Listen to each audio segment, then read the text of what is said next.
No, it's fine. It just got a little tight towards the end of that second set, and I wasn't really able to get the bend that I would like on my serve. I mean, I think and my percentage went down and my MPHs went down. It wasn't, it wasn't an issue of like me being tired or anything. A lot of times in a situation like that, I have more adrenaline, but it just, it prevented me a little bit from being able to go after my serve like I wanted to. But I mean, that's not the reason I lost. I thought he played extremely well, regardless of that fact. In the final set, he regrouped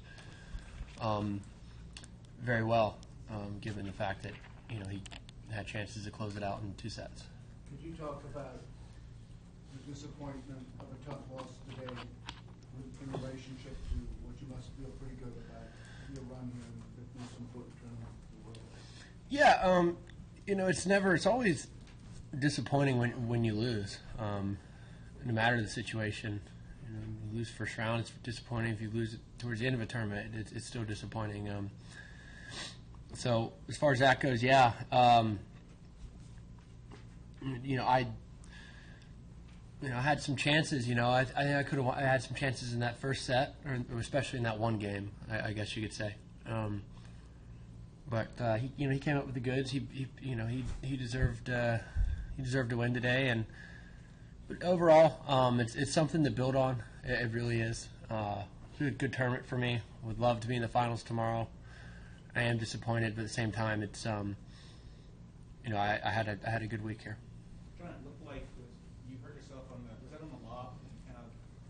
Do you remember which point it was? It was late in the second set, and then immediately following you got a little. It was actually that game. It's that I got broken. I think at 4-all. I think I had him come out then just for the changeover. Then I started playing extremely well. It's weird, that situation. It actually freed me up, oddly enough. I had nothing to lose at that point. At 4-5 down, even at 5-6 down, I had absolutely nothing to lose, and I played a couple good games and an incredible tiebreaker as well. So that's encouraging. As I said yesterday, once I can sort of get freed up, I mean, I like my chances against anyone. I started playing extremely well. But late in the second set, it started bothering me a little bit. It just on my serve, nothing else. John, back in Cincinnati last year, even after your loss to Rafa, you were really positive about figuring out your ability to win games with more than just your serve before, and you were winning from the backboard. You were really positive about it. How do you feel your level is now compared to back then? I think it's pretty close to that level. I mean, honestly, I did not expect to be this far along this early. I didn't hit a ball for a full month after Australia, so and it's encouraging, and that I've been able to. I played well this week. I certainly did, and I think going forward in Miami, I think I'll be able to take the court feeling healthy, and I have some time too, given the fact that I'm seated there. So I'm playing well. I'm feeling good. I can certainly still get better. I think the more matches that I play, the better shape I'm going to get in, and that's the best type of fitness you can do. So I'm close, to. I mean, I played very well this week, but these are the type of weeks I need to, put back to back and whatnot to try to really establish myself, not have so many sporadic results. John, when you got into the top 10 the first time a couple of years ago, what was your mindset going in, and now that you're back in, Yeah. and you have a different attitude? Did you put more pressure on yourself because you say now I've arrived? Yeah. A different feeling now. I'm trying to think. I mean, maybe I did put a little more pressure on myself. I remember 2 years ago I went into I guess it was Madrid, and I got in the top 10, and I was riding high. I played unbelievable at Davis Cup a few weeks after playing here and against France, and then I made the finals of Houston that year. So everything was going well. And I went over to Europe, and I was actually got to the point where I was in the Madrid tournament. The top 8 seeds get a bye. I was able to get a bye there, but I just lost. lost my mojo a little bit over there, and that in turn sort of kept me from, I think, staying inside the top 10. That's why you see the guys that have, obviously the Rogers and Rafa, but guys like Berdych and Ferrer and whatnot. These guys are very, very consistent, and that's the level I need to get at. So I'm very, very happy to be back in the top 10 here, and I think this can help me going forward.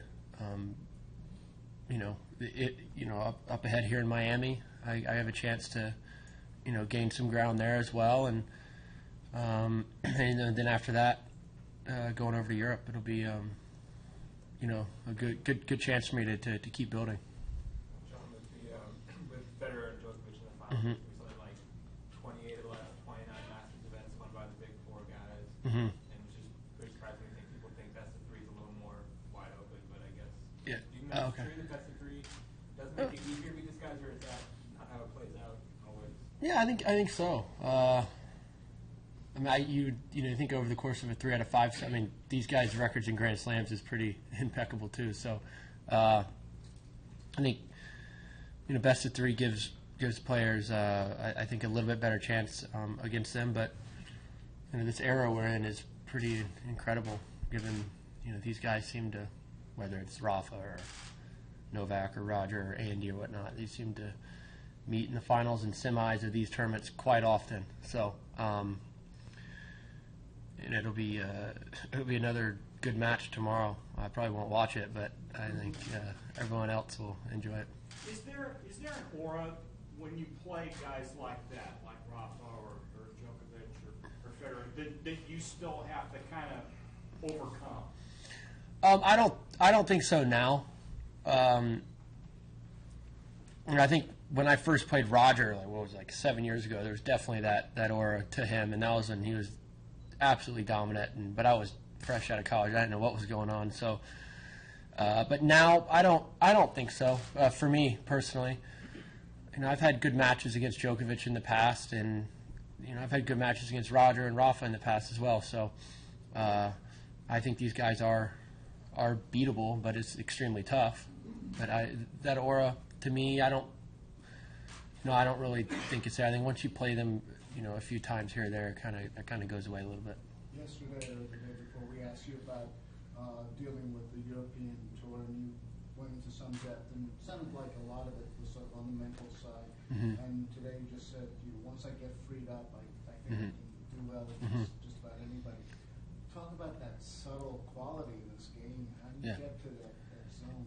Yeah. I mean, it's tough. At the beginning of the match, again today, I was a little tight, wasn't that comfortable out there. The ball was flying a little bit. I think, but at the same time, I had my chances. I think if I could have won that 5-4 game, that would have really freed me up even more. But at a certain point, I started getting a lot more comfortable in the second set, even especially when I was down 5-4. I just went for it and wasn't going too crazy trying to hit crazy winners, but I was playing the way I need to play in it, and it worked out in that second set at the very end. So it's something that I don't know. It's hard to pinpoint. Sometimes I go out and match and I play extremely well right from the beginning, but sometimes it takes a little bit to really get into the flow of the match. So it's comfort, it's ease, Mm-hmm. confidence. Yeah, health. so all that, and there's always a little bit of butterflies at the beginning when you first take the court, especially in a match like that, in a big match against a great player in front of a great crowd too. So it's. John, going back to those two games where Novak came out to serve forward in the second set, Mm-hmm. you obviously stepped it up and hit Mhm. a big rip of the ball. But was there anything surprising you were seeing coming off of his side of the court? No, I don't know. I'm trying to remember point by point. I mean, obviously he probably could have played some better games and maybe put some more first serves in the court, and he probably made a few uncharacteristic mistakes. But I like to think I had a little bit to do with that.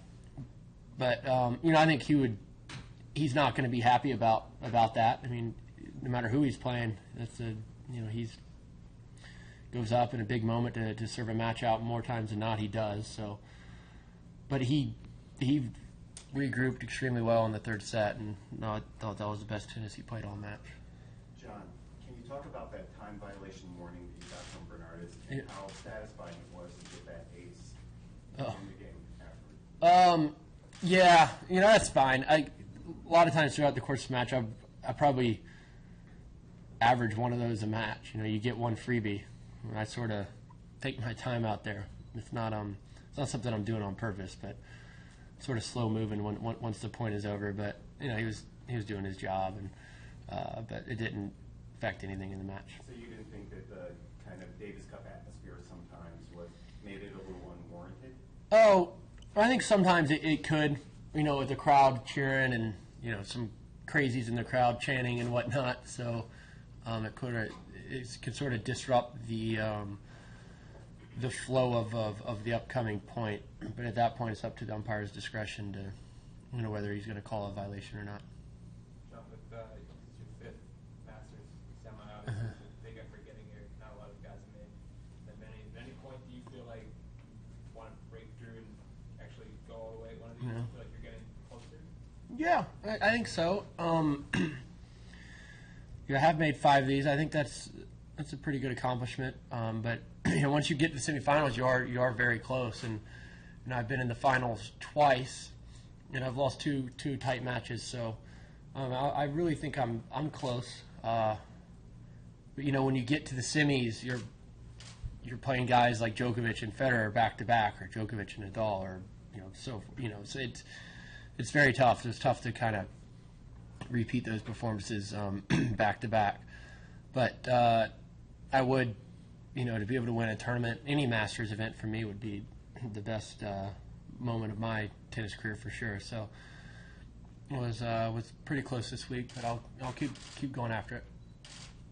Switching sports, if you had to go out on a limb, who do you think, who would you pick to cut down? As much as I hate to say it, Florida. They're pretty good. Yeah. Let's hope that doesn't happen, though. John, one thing that Novak had said was that I think he said playing you was frustrating both emotionally and physically and such. So it's like playing you has its own aura as well. How much more difficult is it when you're actually returning as well as you were doing this week?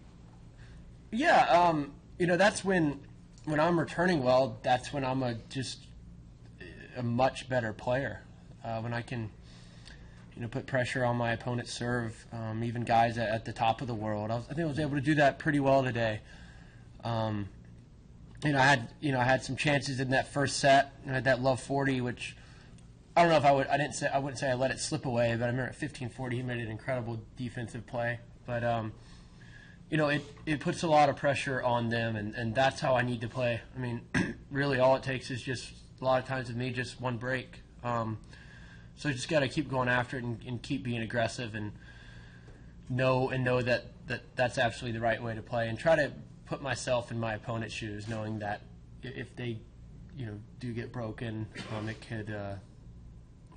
could cost them the set pretty easily. Anything else?